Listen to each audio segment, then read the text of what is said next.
So Virginia and I are going to take this tube here and put it in this gully on the other side of that tree, and then try and pull some of these major stones off of these trees, that tree and that tree, because these stones and the mud against those trees will kill them.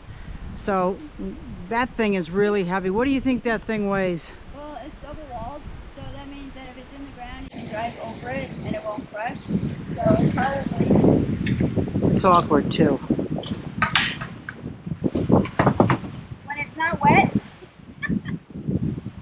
it's probably about 30 pounds. When it's wet, it's probably like 60, twice as much. 30 pounds isn't bad. I think it weighs more than that. No.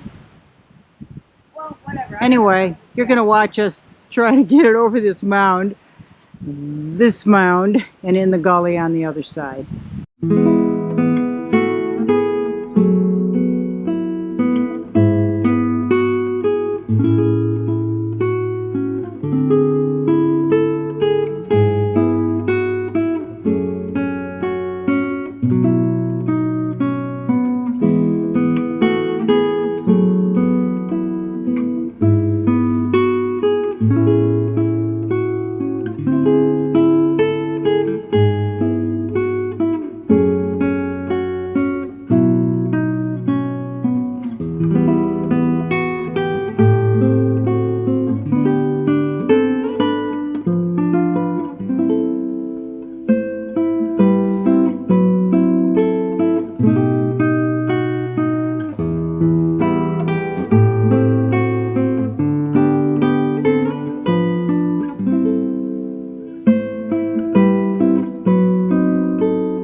Take a long time by hand.